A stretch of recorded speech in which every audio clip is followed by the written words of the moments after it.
Hello and good morning. Welcome everyone. My name is Jennifer Pelham and I'm the County Extension Director and Urban Horticulture Agent for the University of Florida IFAS Extension here in Martin County. And today we're going to be talking about Florida-friendly landscaping. Let's dig deep. This is the first webinar of 7 of the series. We're going to talk about all 9 principles that are associated with Florida-friendly landscaping. And the first one that we're going to talk about is the right plant for the right place. If you give me 1 second, I'll be right back.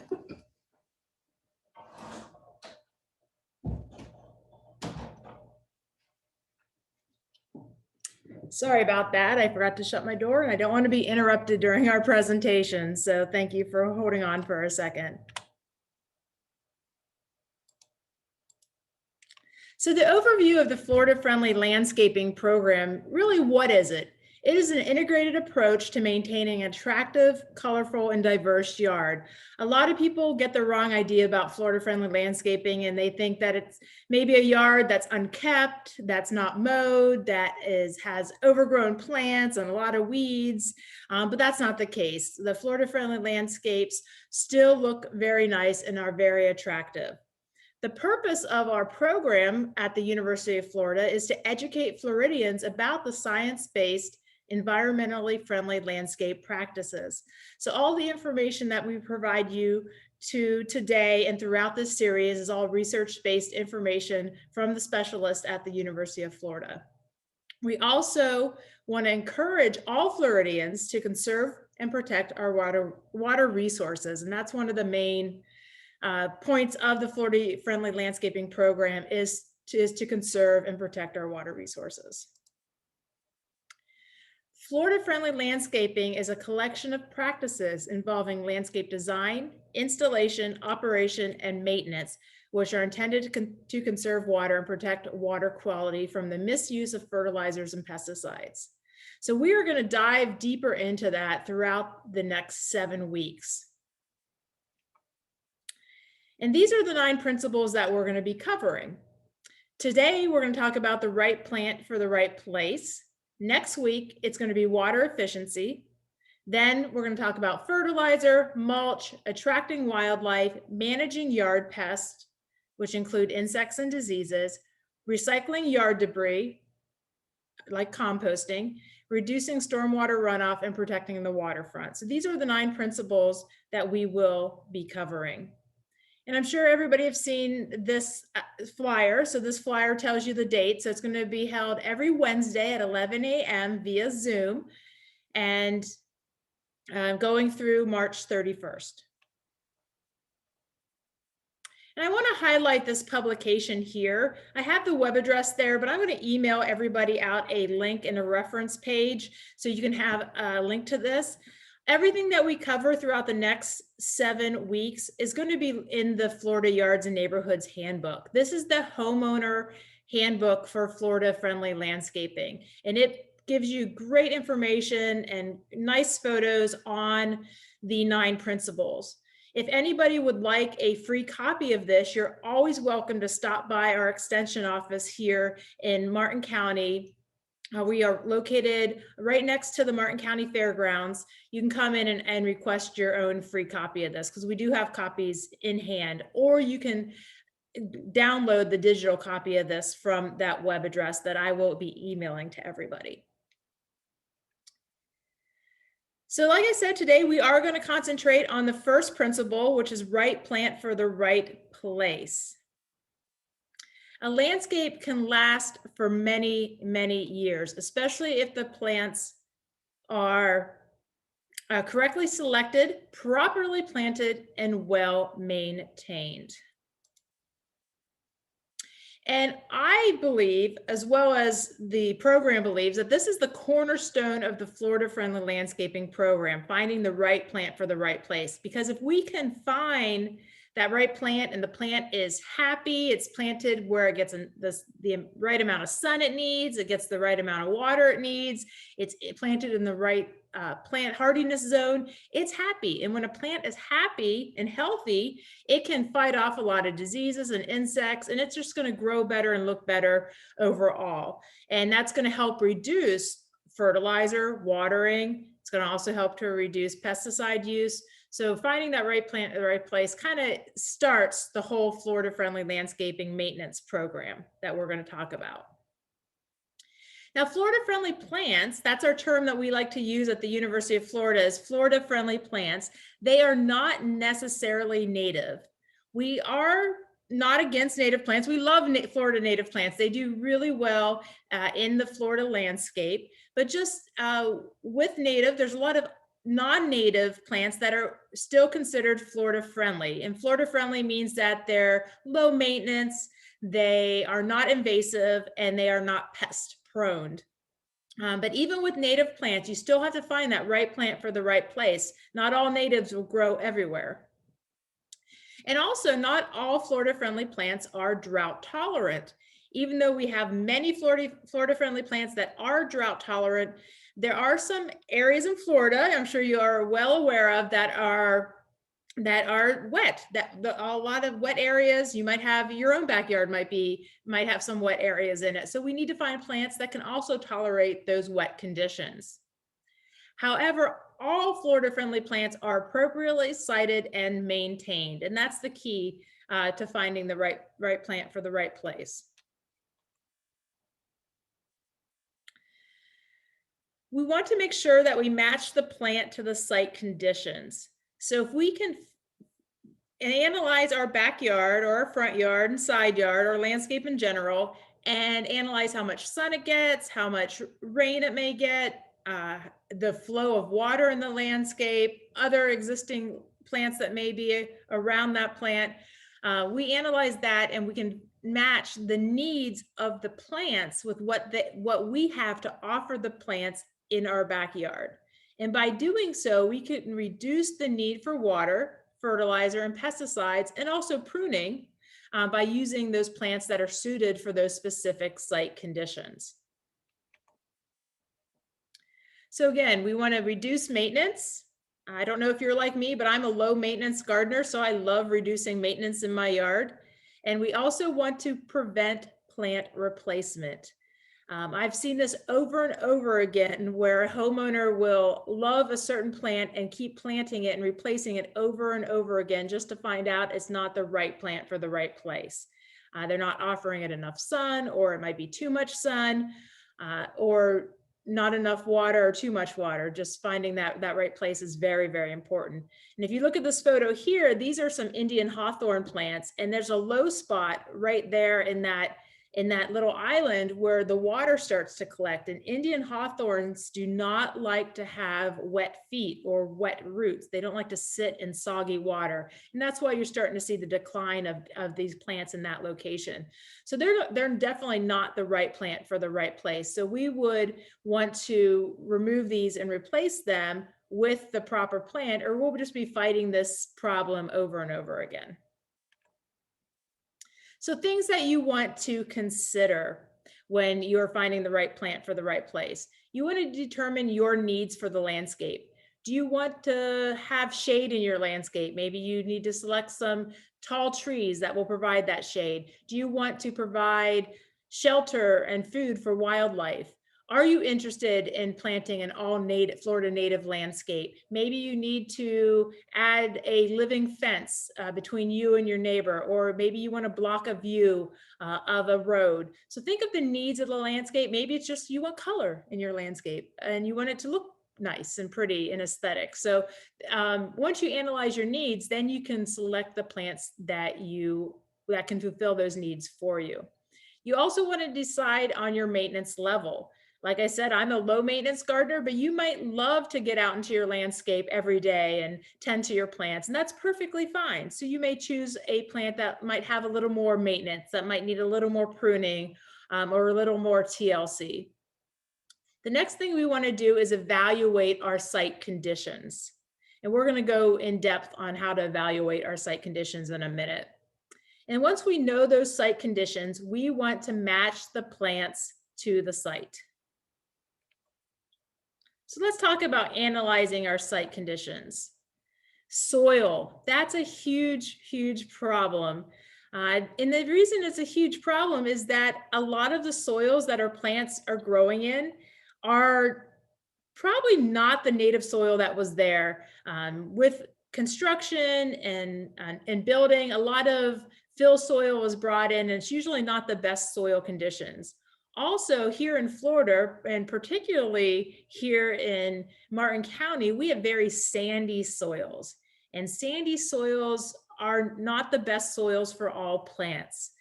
So sandy soils do not hold water very well. They also do not hold nutrients very well. So finding a plant that can do well in drier conditions and with less nutrients is important in certain landscapes here in Martin County because of the sandy soils that we have. Soils, because they are altered with construction, that could affect the drainage. So we'll talk about the drainage in a second, how you can test the drainage in your landscape. And you also want to always test the soil pH. The pH is the acidity or alkalinity of the soil. So is it sweet or sour? Some people say. If it's above 7, then on the pH scale, that means it's alkaline. If it's below 7, that means it's acidic. Most plants, the majority of plants, like to grow in soils that are slightly acidic, usually between about a 5.8 and a 6.8. A lot of the soils that we have here in Martin County are higher than 7. So that can make it difficult for some of our plants to grow also. We do soil pH tests here in our office. You can drop by about a cup or a cup and a half of soil, and we will do a soil pH test and a soil salinity test for you. Currently, it's at no cost. You can also send your soil up to the University of Florida, and they will do a nutrient test for you. And their cost is $10 for a complete soil test with nutrient testing. And if you want more information on that, just let me know. So we want to make sure that we identify any drainage or compaction issues in our soil. Some plants don't like to grow in very compacted soils from construction, where they may have compacted the soils on purpose, or there's been a lot of cars driving over that area and it just kind of squished the soils together, that there's no air pockets anymore that allow for the roots to breathe of the plants. So that could lead to wet soils. You could be wet soils because of compaction or hard pan. It could be because you may live in a wet area. You may live near a swampy area, and that's perfectly fine. You could just have a high water table. Could be a low spot in your landscape. Maybe all the rain and all the irrigation might drain to one location, like we saw with those Indian hawthorns. It could be an area where the downspout ends up. Or it could be over irrigation. If it's over irrigation, that's easy to fix. The other ones could be a little more difficult to fix. So we would have to probably plant the right plant for the right place. Find a plant that can tolerate the more soggy, wet conditions if you're having trouble growing plants in that area. You can see here we have turf grass. Turf grass doesn't like to be sitting in soggy soils. And also there's a crepe myrtle there that's collecting a lot of water around that low spot there. And that's going to be detrimental to that plant over time. So how do we know if we have good drainage or not in our landscape? You can do the drainage test. To do the drainage test, dig a hole about 18 inches deep and fill it with water. Come back in about an hour and see what it looks like. If most of the water is gone, that means you have good drainage. If about 2/3 of the water is gone, then you have fair drainage. If most of the water is still there, you have very poor drainage. And you might just know this from your landscape already, just from some of the rains that we've been having over the past couple of days. If you have an area that just stays really soggy wet after a rainfall, that's poor drainage. So you're going to want to find a plant that can take that wet condition. So next we're going to talk about sun exposure, sun versus shade. If you look on those photos, there's approximately 3 different types of sun conditions that we have. We have full sun, which is the photo on the left. You can see those palm trees there with the crotons underneath, and that is in the full blazing hot summer Florida sun. The photo in the middle is what we call part shade or part sun underneath that pine tree. So you see a pine tree that's kind of over on the right side of the photo, and it's providing some dappled sunlight. That's could be considered part shade. And then the photo on the right is full shade. We have plants in the back there with those large trees providing shade over that patio, and plants that are suited for those shady locations. And it could also be how the sun changes in your landscape over a day. If you have 6 to 8 hours of sun a day in a location, that's full sun. If you have 4 to 6, that can be considered part sun if it's only 4 to 6 hours of sun a day. And if it's less than 4 hours of sun a day, that is considered low light or even shade to part shade to shady conditions. The other thing we want to talk about when it comes to selecting the right plant for the right place is climatic conditions, or plant hardiness zone, which is abbreviated PHZ. We want to make sure that we utilize our Florida-friendly landscape resources to find the plants for the site. And there's another resource that I'm going to be giving you. It's called our Florida-friendly landscape plant selection guide, and it lists a couple hundred different plants that are suited for the state of Florida. And it does break them down for North, Central, and South Florida. Here in Martin County, we are considered South Florida. South Florida is anything south of Highway 60, which is up in Vero. So we're the northern part of South Florida, but we still are considered South Florida, and we are in zone 10A or 9B, depending where you live on in the county. If you're in the eastern part of Martin County, then we are in zone 10A. But if you are living out in Indiantown or the western part of Martin County, then you are considered to be 9B, which are pretty close zones. But it's really important to know what zone you live in when it comes to plant selection. We want to make sure that we find a plant that not only meets the water requirements and the sun requirements that we have, but also the plant hardiness zone. We want to make sure we avoid marginal plants. For example, if you live in zone 9B and you find a plant that only grows to zone 9, you might be pushing it just a little bit, because usually when it says zone 9, it's for the northern parts of zone 9, like zone 9A, not zone 9B. For example, here's a picture here of a dogwood tree. Dogwoods will not grow in South Florida, and they won't even grow in Central Florida. They probably grow as far south as Ocala. Once you get south of Ocala, the dogwood trees are going to have a difficult time growing because they require cold weather. And they just don't get that cold weather that they need in the wintertime to continue to survive. And you might have it live for 3 or 4 years, but you'll see it starting to decline over time. So make sure you find a plant that can grow in the zones. And on the opposite end, if you find a plant that only grows in zones 11 and 12, we might be a little too cold for that plant. And you might be protecting that plant when we have some cold weather. And boy, do we definitely have some cold weather this winter. I've seen a lot of cold damage on our plants, some of our tropical plants out there. And then also we want to make sure that we look at the mature size of the plant. This is very, very important. I've seen so many times where homeowners will buy this cute little petite plant, whether it be a palm tree or a shrub or a tree even, and they'll plant it, and before long that plant quickly grows out of its location, of its spot. So we need to do a little bit of a research and look at the maximum height and also the maximum width of these plants. And we need to leave room for these plants to grow and spread. Some plants have a high growth rate, very fast growth rate. Some plants have a very slow growth rate. So if that is important to you on either end, make sure you also research that. For example, if you want a tree that's going to grow quickly so it can provide shade, you're going to want a high growth rate for a tree. However, if you want shrubs that you don't want to be pruning all the time and you want them to remain at a certain height, you might want to choose shrubs that have a slow growth rate.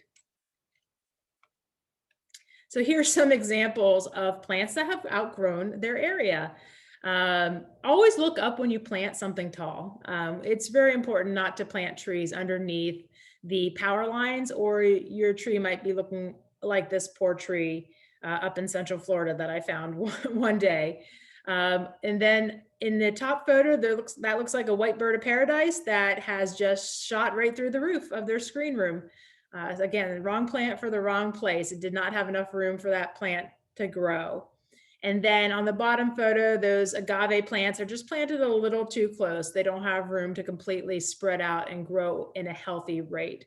And it's really important to leave enough space for your plants to grow, because this will help them remain healthy. They need room to grow, not just above ground, but also underground for their roots.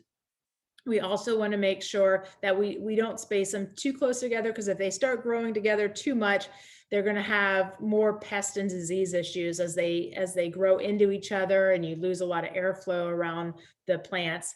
That can lead to insects and diseases. So we want to make sure that we avoid overcrowding. And I know when you first plant a new landscape and you're planting these small shrubs 4 feet apart, it makes it look so sparse. But just remember, this is for the long term. We don't have, well, maybe you do, but I know I don't have the budget to replace my plants every 5 years when they start growing too close together. So I'm thinking long term, my landscape's going to last 20, 30 years. So leave room for your plants to grow. Follow the recommendations that are on those tags that you get at the nursery, where it says plant 4 feet apart or plant 3 feet apart or whatever it says, and leave that spacing so they can grow. It also keeps them from fighting with each other for water and nutrients.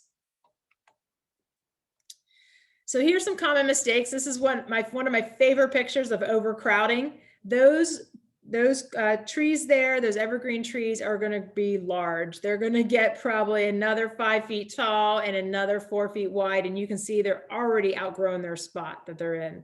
So this is great for an instant landscape. For a long-term landscape, this is not the best practice. So again, always research to make sure you leave enough room for your plants to grow. So if they are planted overcrowded, like I said, it will lead to a lot of problems in the future. So one option is that you could go in there and drastically prune them all the time.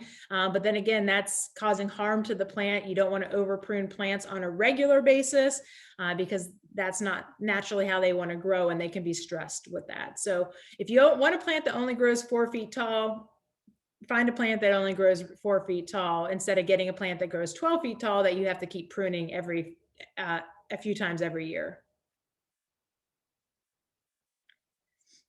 This is a great example with the arborvitaes. You can see in the top photo, there's 2 newly planted arborvitaes.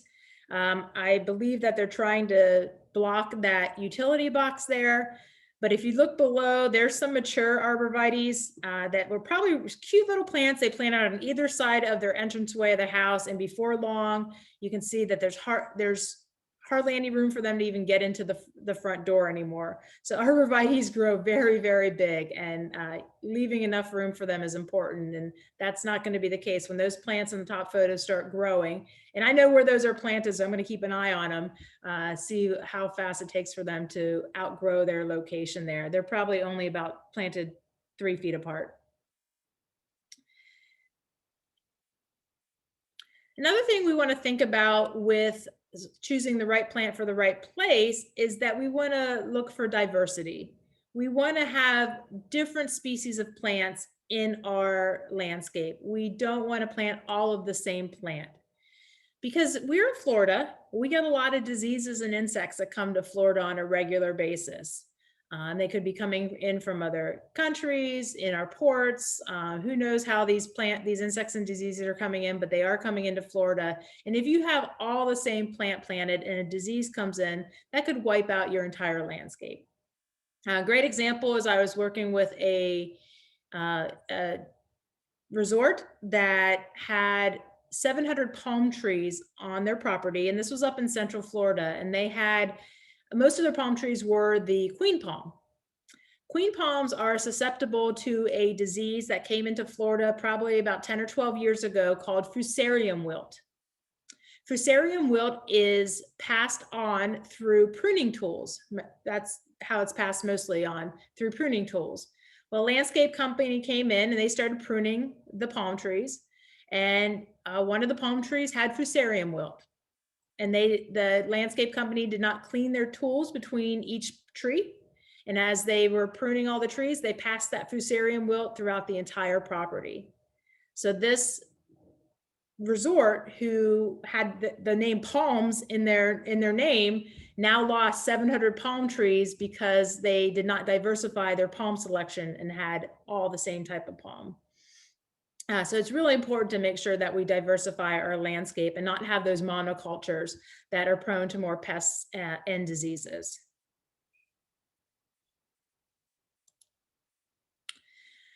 We also want to talk about lawns. Lawns are good when they are needed. So we have lawns for play, we have lawns for pets, we might have lawns for curb appeal, etc. Lawns play a very important part of our landscape, but they also take a lot of inputs. They take a lot of water, they can take a lot of nutrients. So we want to minimize our lawn areas and make sure we have a purpose for them. A lot of times lawns are grown in places where they should not be grown, or they struggle. And a great place that, not a great place, a place that I see them struggle all the time, and I see homeowners replacing their lawns all the time, are under trees. Turf grasses, particularly St. Augustine, which is 90% of the turf grass that's used in home lawns here in Florida, can't grow in deep shade. So you can keep replacing that St. Augustine grass under that oak tree, but if it's in the deep shade, it's not going to grow no matter how often you replace it or how much you water or how much you fertilize, because St. Augustine grass does require to be planted in full sun.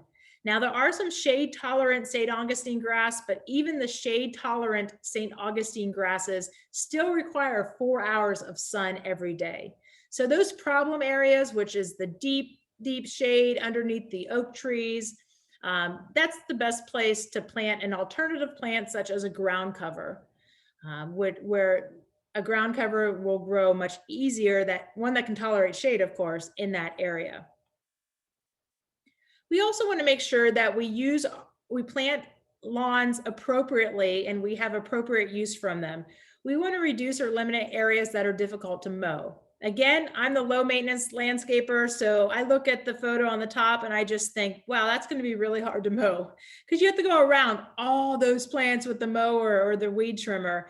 And that doesn't sound like fun to me. If I'm mowing grass, I want to go in a straight line and turn around and come back in that straight line. So we recommend that you bunch up plants and have planting beds instead of having individual plants planted in a turf area to reduce your maintenance level. Also, any narrow strips of grass or tight areas that may not be the best for turf grass, you also want to try to eliminate. And if you look at the photo on the bottom, you see that little strip of grass on the left and on the right. Now, like I said, turf grass requires more water, nutrients, and maintenance than most of our landscape plants. So that's a small amount of grass that we're going to have to constantly come back every week and mow it, make sure it's getting watered, fertilize it a couple times a year, edge it against the sidewalk. Where if we just extended those plant beds and made that entire area a plant bed rather than having turf grass, that would reduce the maintenance level in that area. It's not serving the purpose of the reasons I mentioned prior. So here's another photo. We have a lot of trees that are spaced, and it's just, again, doesn't lead to that ease of maintenance in an area. So we want to make sure that we create a design of having planting beds and have the planting beds all in one area, like the photo in the top there. You can see instead of putting lawn on that little strip, they planted a lot of Florida-friendly plants.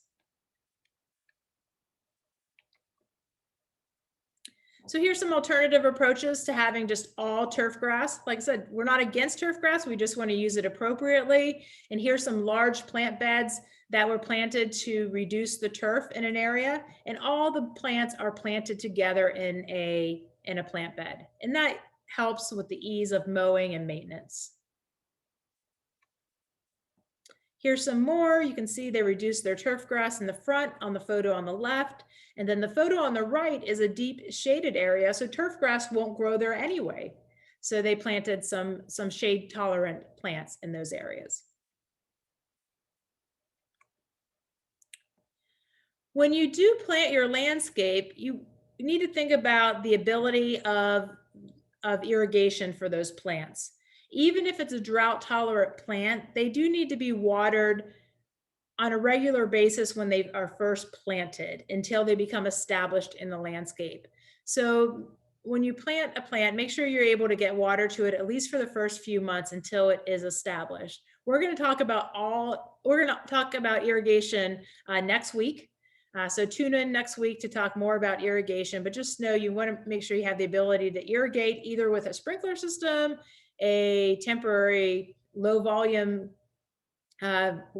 irrigation system, or by hose, by hand or hose. So again, a plant is drought tolerant if it can survive more than 2 to 3 months without supplemental watering. So they must be watered before they become drought tolerant though. And this could include native plants, but just remember, not all native plants are drought tolerant. Some native plants prefer to be planted in wet areas, and not all Florida friendly plants are drought tolerant either, but there are plenty of Florida friendly plants that are tolerant. Turf grass, on the other hand, there are some cultivars and varieties of turf grass that are more drought tolerant than others.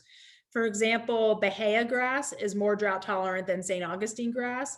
Zoysia grass is more drought tolerant than St. Augustine grass, but both the Bahia and Zoysia grass, when they don't get enough water, they will turn brown. They don't die, but they will turn brown. And a lot of people don't like that look of having the brown turf. So in order to keep any of your turf green, it needs to have water.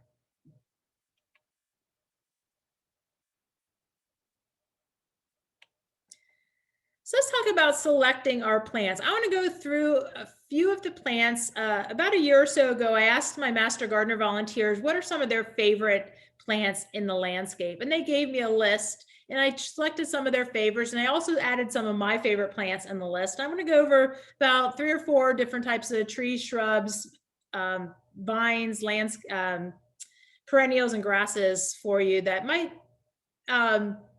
be interesting to you to add to your landscape, but also just to get you start thinking of some of the things you want to look for when you are selecting your plants.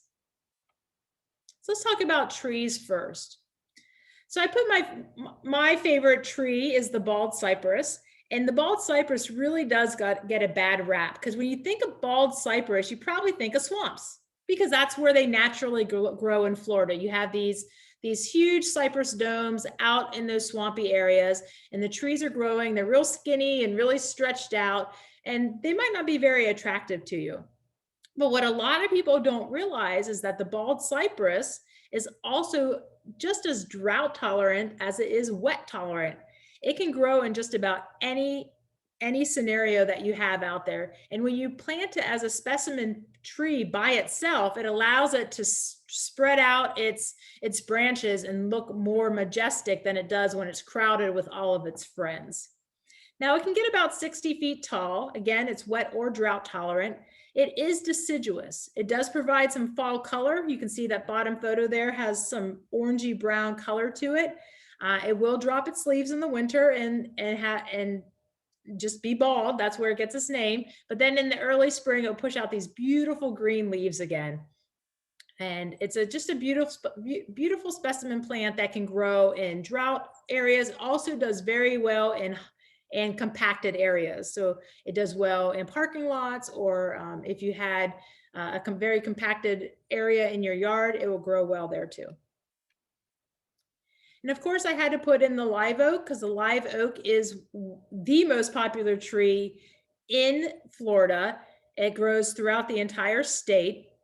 It is native and it is large. It can get anywhere to 40 to 60 feet tall in a home landscape. And it does have a roundish shape to it, but it does need to be planted in the right place. It should be planted at least 15 feet away from any structure or any hardscape, because the roots can push up sidewalks and driveways and foundations. So you want to make sure that you plant it back far enough from your home and give it room to grow. And it also does need to be pruned on a regular basis for good structure. Now, some of you might have a wet area. The Dahoon holly is a Florida native that likes to grow in wet areas. It's a medium-sized tree that only gets about 20 feet tall, and the female Dahoon hollies will actually produce these beautiful red berries in the wintertime. Usually the berries come in about November, December. Now, how do you know you have a female Dahoon holly versus a male Dahoon holly? Well, there's no way to tell until you see the berries. So I recommend if you go to purchase any type of holly tree and you want to have a female that produces those berries, buy it in the fall time, in the winter time, when you actually see that it's producing the berries. It is an evergreen, which means that it does not lose its leaves in the winter. Now, if you like the look of the holly, but you don't have a wet area for the Dahoon holly, you could always plant the East Palatka holly. The East Palatka holly is also a native tree, medium size, 30 to 40 feet tall. Again, it's evergreen, and the females will produce those beautiful red berries. And this particular plant has very high drought tolerance.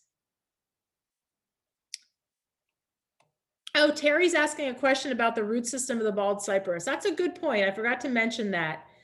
With the bald cypress, you know how they put up those knees, and a lot of people say, well, I don't want to plant that in my landscape because I don't want those knees to grow. Well, they only put up those knees in wet or compacted soils where there's not enough oxygen in the soil for the roots to breathe. Then they'll push up those knees for oxygen. But if you plant it in an area that's well drained and it's not compacted, they won't push up those knees. So you won't have to worry about theirs for mowing. But the bald cypress is still a big tree, so I would still keep it about 15 feet away from any structures or hardscape, because they're not as invasive roots as I would say the oak tree is, but still some root system that you want to be concerned about as far as keeping it away from structures. So next is a small tree. This is the Simpson stopper or twinberry. This either can be a large shrub or a small tree. It all depends on how you prune it or how you want it to look in your landscape. This is a native, and it's actually an edible native. So those berries that you see there, those reddish orange berries, you can eat them, or you can make jams out of them. It has a beautiful white fringy flower to it also that's very fragrant. And the Simpson stopper, I put this one in here because number one, it's a small tree, but number two, it can grow in any type of light condition. It can grow from full sun to deep shade. So if you have that tricky area that has sun part of the year and shade part of the year, this might be an option for you. So let's talk about some shrubs. I put the copperleaf. Now I put this one in here before we had so much cold weather. And if you have copperleaf in your landscape, you probably noticed that they got burnt back a little bit with the cold weather. And ours here in our landscape at the extension office have gotten some of their leaves burnt back, and they dropped a few of their leaves, but they're not dead. They're going to definitely come back, but they don't like it to be as cold as we got a couple weeks ago. But this is a large shrub. It's non-native, but it's Florida friendly.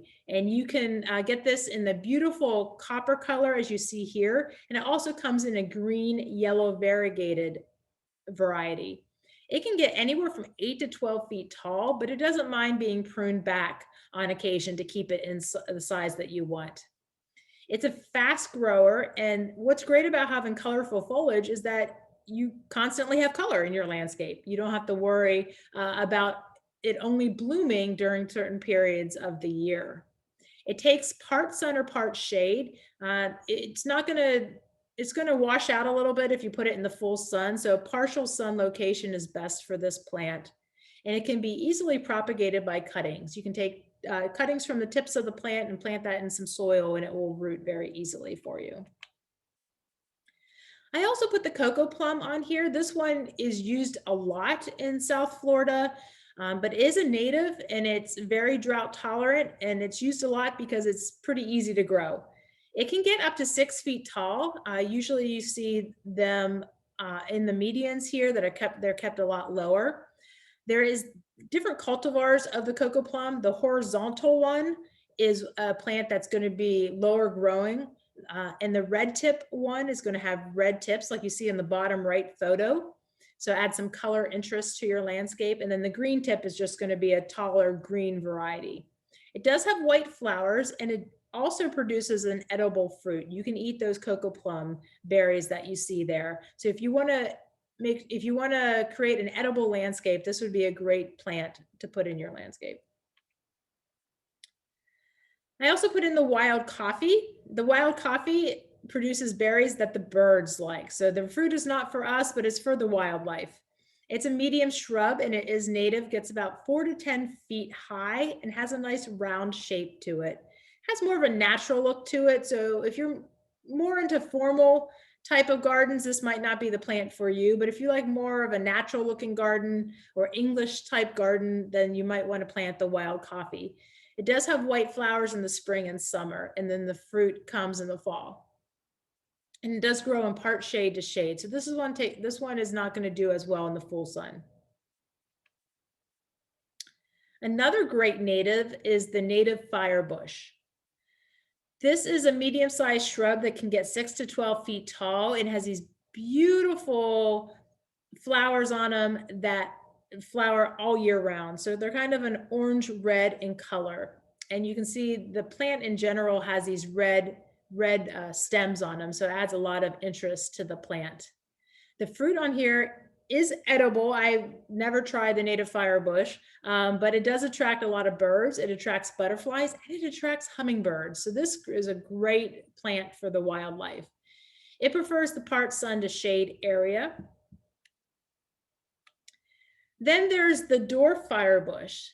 It's related to our native firebush, but it's not native. So this dwarf firebush is not going to get as tall. Where the native firebush gets 12 feet tall, this one only gets 8 feet tall. And I say only, but a lot of people believe because it's a dwarf firebush, it should not get more than about 4 feet tall. But it can grow quite big here in South Florida. So just be aware that the dwarf is only comparison to the native firebush, not to it itself.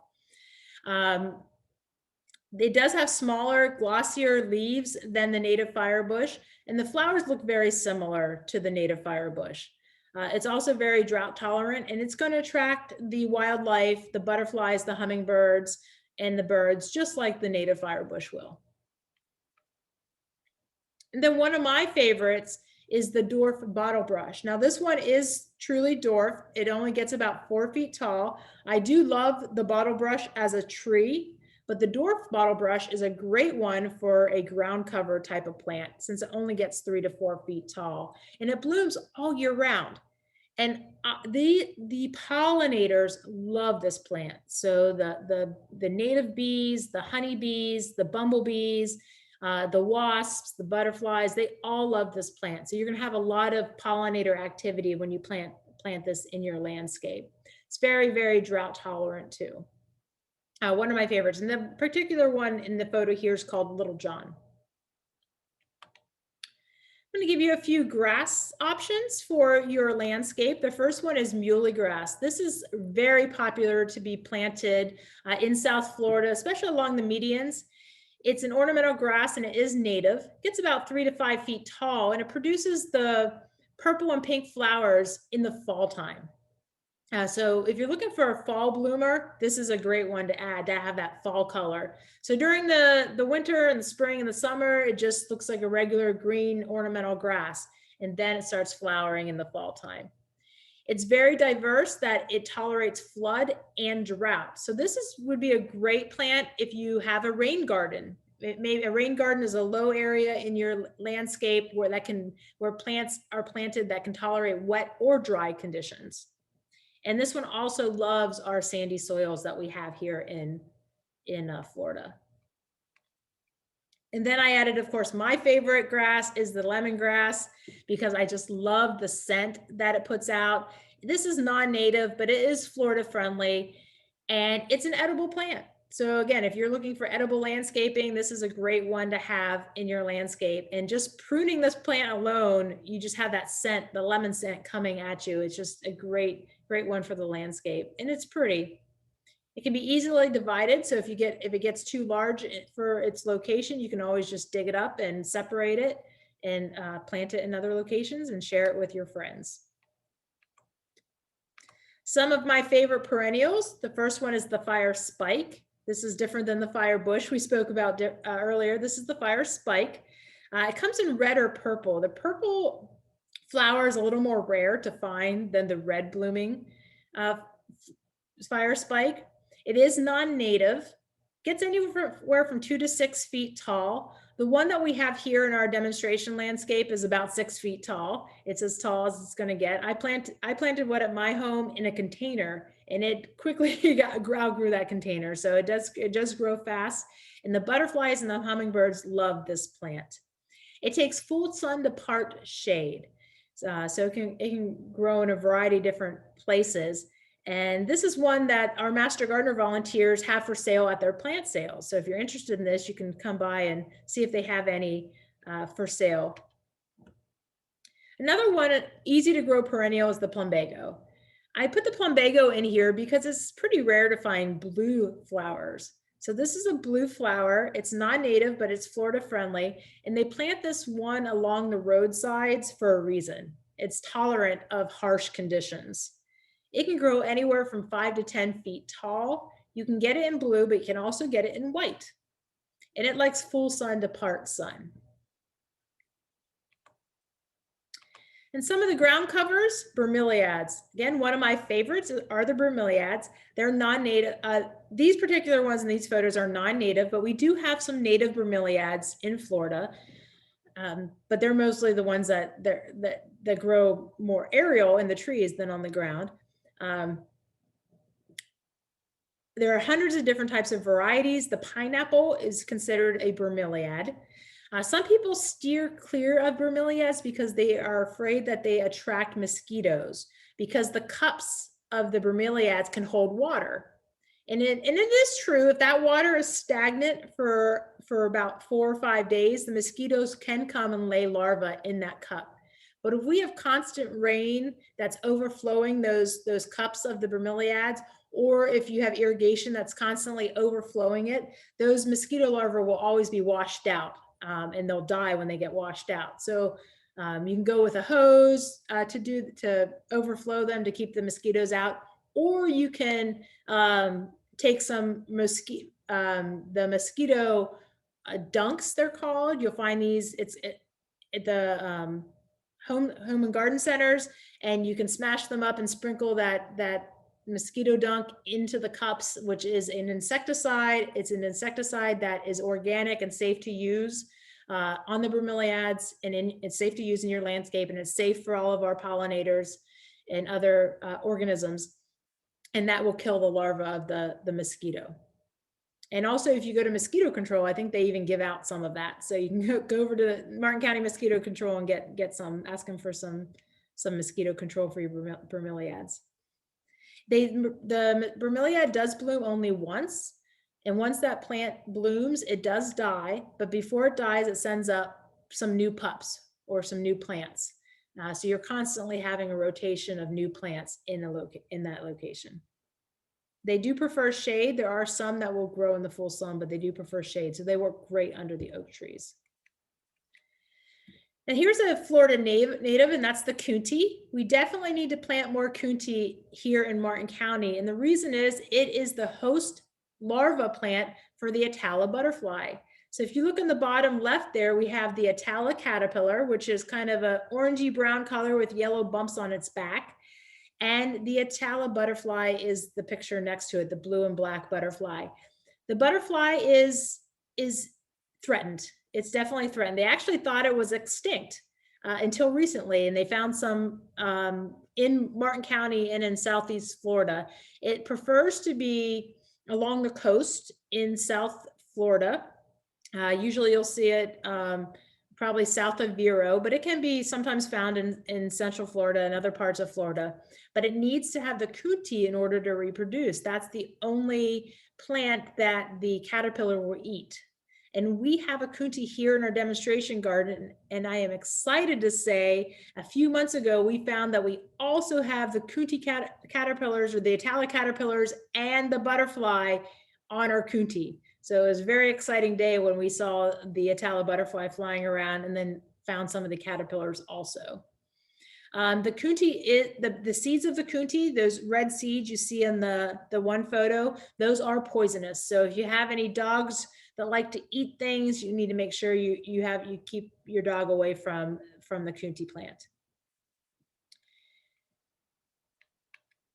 And then also I have the beach sunflower, because just like its name, beach sunflower, it grows in sandy, dry locations. So if you have that difficult area that nothing will grow, this might be a great plant for you. It is a ground cover and it is native. It can get 2 to 4 feet tall and is a fast grower, so it will cover an area pretty quickly. It gets the yellow flowers all year round. It does prefer the full sun because it is a sunflower type of plant. And again, it loves those sandy, dry soils. So it's just a few plants that I like and maybe you want to incorporate into your landscape. But let's look at some Florida-friendly landscapes. This is always the fun part.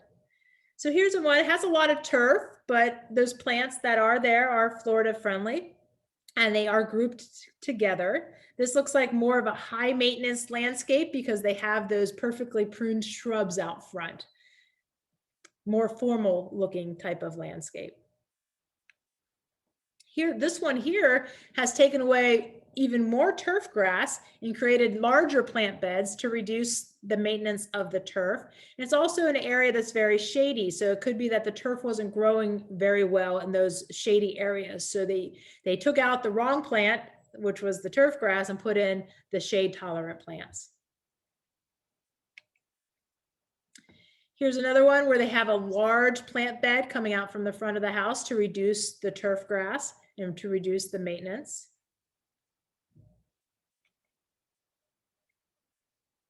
With this photo, it looks like the turf is a little thin. It might still be a little shady in that area. They might want to connect that tree bed with the planting bed that's in the far part of the photo. I would connect those two.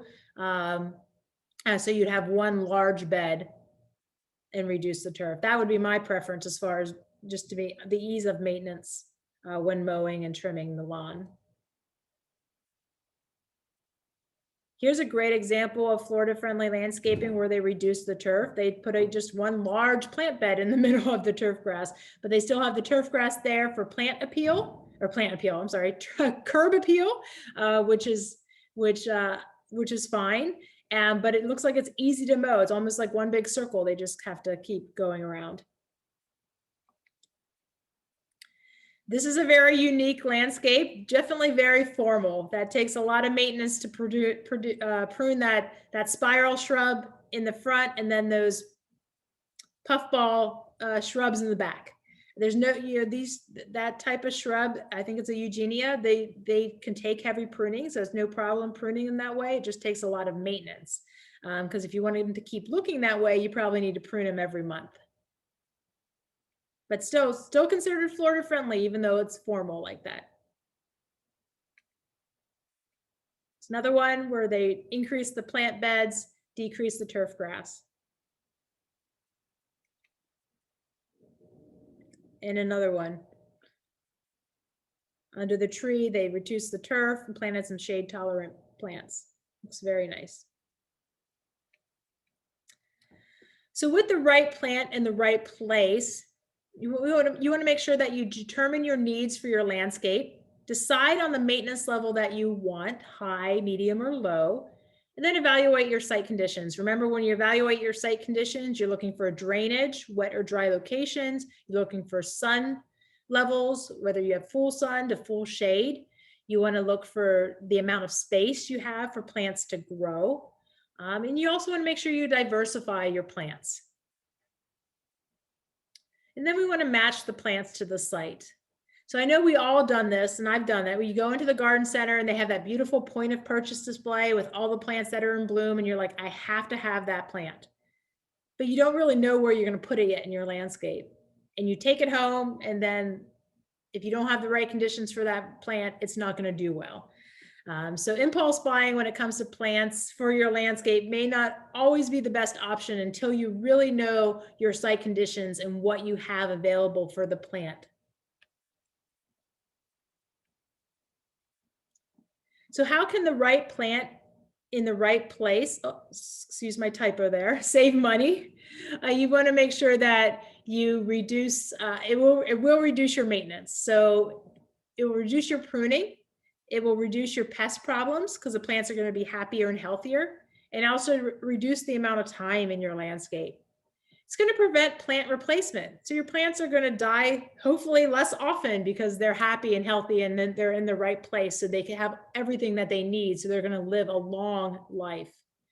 And they also help us conserve our limited resources that we have here in Florida, particularly water, but also helps to reduce our fertilizer use and also our energy use. So I'm going to email everybody who tuned in today a list of the references that we have for the right plant for the right place. Susan, one of my master gardeners, was gracious enough to come up with this wonderful reference list for you, and I will include included on that is also the Florida Yards and Neighborhoods Handbook and the Florida Friendly Landscaping Plant Selection Guide, which you will definitely find very, very useful. If you're interested in having a hard copy of the Florida Yards and Neighborhoods Handbook, you can stop by our office and we can provide that to you. Also, the Martin County Master Gardeners are here to help you. So you can give them a call or send them an email if you have a plant problem, an insect that you don't know what it is, if you have a plant that you need identified, or if you just have a question about plant selection, you can give them a call and it's a free service. We can help you, or you can always stop by our office also. And then one of my favorite websites is our EDIS website, the Electronic Database Information Source. This is a site that contains all of our publications on all of the different plants that we have, and is all the information has been written by our specialists, researchers at the University of Florida, so you know that the information is correct information and will help you with your plant selection and provide you with the information you need and what the plants need. And then next week is water efficiency. So same place, same time. We're going to talk about irrigation and how to water plants efficiently when it comes to turf grass and our landscape plants. And with that, are there any questions? If so, you can just type them into the chat box there, or you can always send me an email and I can email you a question if you don't want to put it in the chat box. If not, I thank everybody for tuning in today. I hope you picked up some great information, and we'll see you next week, I hope. Thank you, and have a great day.